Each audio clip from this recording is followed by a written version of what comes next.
UP के IPS Ajay Sharma Bengal में viral हैं। और क्यों वायरल हैं ये? क्योंकि इनका अंदाज देख रहे हैं, एक तो बहुत स्मार्ट है, दूसरा स्लिम है और तीसरा जाके अंदाज बता रहे हैं, सुनो ठीक कर देंगे। बंगाल में चुनाव तो खत्म हो चुके हैं, लेकिन इस बार बंगाल चुनाव में हिंसा, आगजनी, तोड़फोड़, लड़ाई और नेताओं से ज्यादा चर्चा एक आईपीएस अधिकारी की है। और इस आईपीएस अधिकारी का नाम है अजय पाल शर्मा। वहीं अजय पाल शर्मा जिनकी धमकियां सोशल मीडिया पर जमकर वायरल हैं, और अजय पाल शर्मा वो अधिकारी हैं जिन्हें उत्तर प्रदेश से पुलिस ऑब्जर्वर बनाकर बंगाल भेजा गया। अब नेताओं से ज्यादा एक आईपीएस अधिकारी की चर्चा क्यों है, जानना चाहते हैं? चलिए बता देता हूं, आप पूरी खबर देखिए।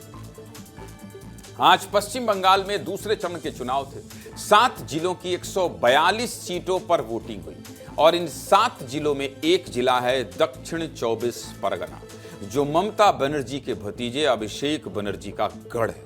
अभिषेक बनर्जी यहीं से सांसद का चुनाव लड़ते हैं और एनकाउंटर स्पेशलिस्ट के नाम से मशहूर आईपीएस अजय पाल शर्मा इसी जिले में लोगों को कायदा कानून सिखा रहे हैं और पुलिस ऑब्जर्वर की भूमिका में हैं। पुलिस ऑब्जर्वर मतलब वो अधिकारी जो चुनावी क्षेत्र में कानून व्यवस्था, सुरक्षा बलों की तैनाती और निष्पक्ष मतदान सुनिश्चित कराने का काम करते हैं। दूसरे चरण की वोटिंग से पहले आईपीएस साहब का एक वीडियो वायरल हुआ।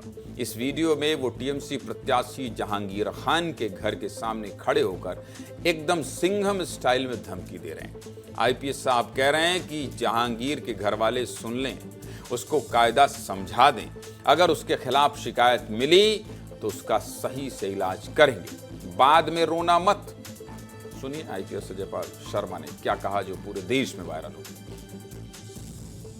आसपास के जितने भी लोग हैं अच्छी तरह से समझ लें कि अगर किसी ने बदमाशी करी तो उनका कायदे से इलाज किया जाएगा। फिर अगर कहीं से खबर आ गई कि किसी ने कोई खुराफात करने की, किसी को परेशान करने की कोशिश की है, तो फिर उसकी खबर फिर अच्छे से लेंगे हम। ये जहांगीर के घर वाले भी खड़े हैं, उसको बता देना कायदे से। ये बार बार जो खबरें आ रही हैं कि उसके लोग धमका रहे हैं, तो फिर अच्छे से खबर लेंगे, फिर बाद में रोना पछताना मत। आईपीएस साहब यही नहीं रुकते हैं, इसके बाद वो जहांगीर खान के घर वालों से पूछते हैं कि क्यों ये जहांगीर कहाँ रहता है, इसका ड्राइवर कौन है। आईपीएस साहब का दूसरा वीडियो भी दिखा देते हैं आपको, देखिए। जहांगीर खान की क्या लगती है? अंकल उसके ड्राइवर का नाम क्या है? जहांगीर के ड्राइवर का नाम हमें जानी ना। अच्छा, तुम जानते नहीं? तुम्हें क्या पता उसके बारे में? हमारे काका से देते हैं बस, और कुछ नहीं पता है? कौन उसके साथ रहता है, कहाँ वो रहता है, कहाँ रहता है वो कहाँ? इसी में रहता है? घर में तो कोई रहता ही नहीं है, तो बन रहा है। यही वो दोनों वीडियो हैं जिसके बाद से पूरा देश गूगल पर आईपीएस अजय पाल शर्मा के बारे में सर्च कर रहा है। सब लोग सोच रहे हैं कि भैया ये कौन सा आईपीएस हैं जो नेता को घर में घुसकर इस तरह से बता रहे हैं कि कायदे में रहो, और जिसको ये कहा जा रहा है वो भी कोई छोटा मोटा आदमी नहीं है।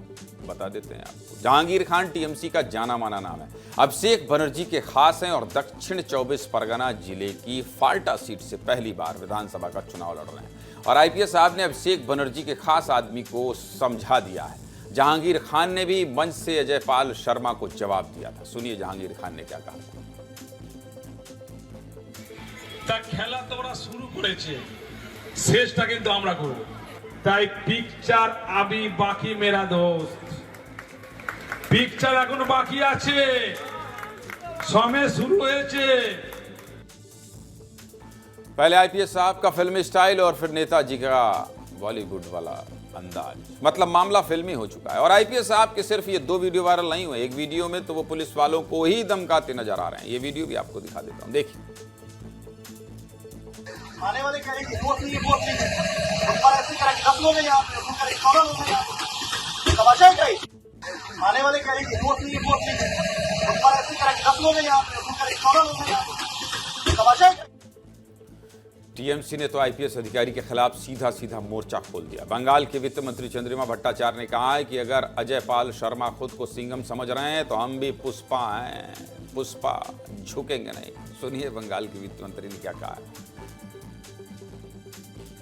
झुकेगा नहीं, हम लोग डरपोक नहीं हैं, हम लोग झुकेंगे नहीं, ये समझ लीजिए जी। आप आए हैं तो आप आए हैं, सिंघम होके आए हैं तो रहिए जी, आप सिंघम होके रहिए, उत्तर प्रदेश में रहिए। बंगाल में आके अगर आएंगे और सिंघम वाला ये बात दिखाएंगे तो हम लोग है यहाँ पर पुष्पा जैसे, आपको बोल देंगे कि हम लोग झुकेंगे नहीं। चलिए, चंद्रिमा भट्टाचार्य तो फिर भी ठीक है, लेकिन टीएमसी सांसद महुआ मोइत्रा ने अपने एक्स अकाउंट पर कुछ वीडियो पोस्ट किए। इन वीडियो में एक व्यक्ति महिलाओं के साथ अश्लील डांस करता नजर आ रहा है और इन वीडियो को शेयर करते हुए महुआ मोइत्रा ने लिखा, वाह मेरे फेयर एंड लवली बबुआ अजयपाल शर्मा, अच्छा डांस कर रहे हो।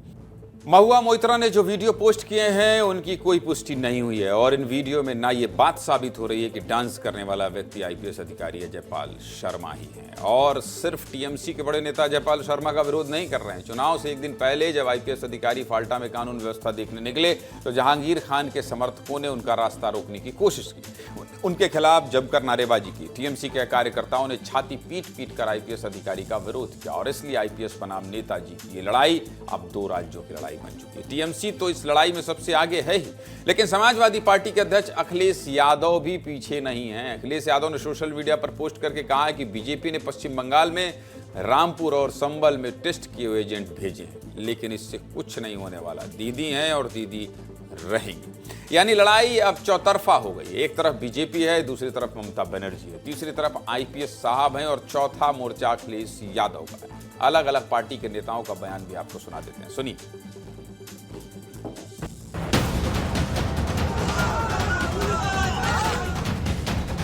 अगर किसी अधिकारी का और आईपीएस अधिकारी का ये व्यवहार है तो उसके खिलाफ कार्रवाई करनी चाहिए। क्या कर रहे हैं मुख्यमंत्री जी? क्यों नहीं कर रहे हैं कार्रवाई? इसलिए नहीं कर रहे हैं क्योंकि उन्हें उनसे कुछ लाभ लेना है, पॉलिटिकल वोट डलवाने हैं। कौन सा डेमोक्रेसी है, कौन सा वोट है, कौन सा कानून है जहां हम खड़ा हुआ और हमारे घर में जाके हमारा मम्मी को, हमारा पिताजी को, हमारा बच्चा को, हमको बीवी को, सबको जाके डरा रहा है? ये क्या चीज है? विक्टिम कार्ड मत खेलें टीएमसी।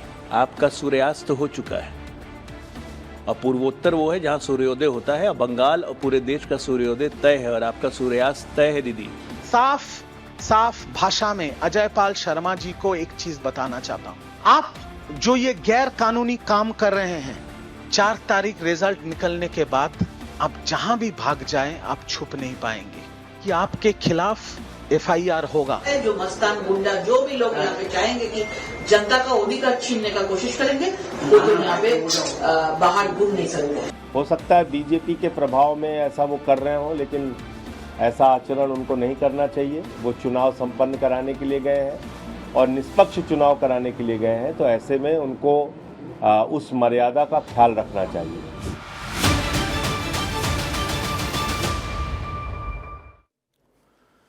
भाई साहब, अजयपाल शर्मा के खिलाफ भयंकर बयानबाजी हो रही है। टीएमसी तो चुनाव के बाद केस करने की बात कर रही है, लेकिन दूसरे चरण की वोटिंग के दिन भी हाई प्रोफाइल नेताओं से ज्यादा फोकस अजयपाल शर्मा पर था। चुनाव के दिन भी आईपीएस साहब सीआरपीएफ के साथ मिलकर फुल एक्टिव नजर आए।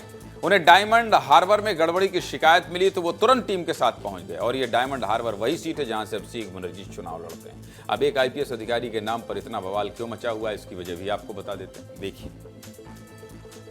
फिलहाल अजयपाल शर्मा प्रयागराज में एडिशनल कमिश्नर ऑफ पुलिस के पद पर हैं और अभी माघ मेले में शंकराचार्य अविमुक्तेश्वरानंद के साथ जो विवाद हुआ था उसमें इन्हीं का नाम आया था। प्रयागराज से पहले अजयपाल शर्मा शामली, नोएडा, जौनपुर, रामपुर में एसपी और एसएसपी के पद पर काम कर चुके हैं। पहली बार अजय शर्मा का नाम चर्चा में तब आया जब वो जौनपुर के एसपी थे।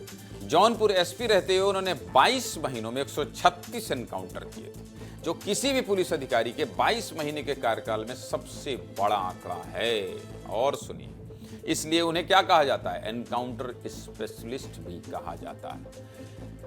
जब अजयपाल शर्मा की तैनाती रामपुर में थी तब आजम खान पर मुकदमों की संख्या अचानक से बढ़ गई थी और एक मामले में तो आजम खान पर भैंस चोरी करने का आरोप लगाया गया था। डकैती से लेकर जालसाजी के कई मुकदमे उन पर दर्ज किए गए थे। इसके अलावा अजय शर्मा के नाम के साथ कई विवाद भी हैं। वो विवाद क्या है वो भी आपको बता देता हूँ। अविमुक्तेश्वरानंद के अलावा फरवरी 2023 में उन पर ट्रांसफर और पोस्टिंग के नाम पर भ्रष्टाचार करने के आरोप लगे थे। हालांकि मेरठ कोर्ट ने उन्हें सबूत के अभाव में बरी कर दिया था। फरवरी 2020 में उनका नाम कैश फॉर पोस्टिंग घोटाले में आया था। उन पर आरोप लगे थे कि वो कुछ अधिकारियों से पैसे लेते और उनको अच्छी पोस्टिंग दिलवाते थे। दिसंबर 2020 में एसआईटी की रिपोर्ट पर उत्तर प्रदेश सरकार ने अजयपाल शर्मा को सस्पेंड कर दिया था और उन पर एफआईआर भी दर्ज की गई। इसके अलावा उन पर शादी घोटाले के भी आरोप लगे। 2020 में एक महिला ने आरोप लगाया कि अजयपाल शर्मा ने 2016 में उनसे शादी की और बाद में धोखा दिया। हालांकि एसआईटी जांच में उन्हें क्लीन चिट मिल गई। इसके अलावा समाजवादी पार्टी कई बार कह चुकी है कि अजयपाल शर्मा प्रमोशन के चक्कर में फर्जी एनकाउंटर करते। प्रोफाइल बड़ी है भाई। अगर ममता बनर्जी के साथ चुनाव बीजेपी लड़ रही हो और देश में पश्चिम बंगाल की चर्चा हो रही हो, उस बीच में कोई आईपीएस घुस जाए और उसकी चर्चा होने लगे तो बताना पड़ेगा विस्तार से। सीधे मुद्दे की बात यही है कि आईपीएस साहब की चर्चा थी तो गूगल पर उनका सर्च किया जा रहा था, सोशल मीडिया पर ट्रेंडिंग में थे, इसलिए हर एक जानकारी हमने आपको बता दी।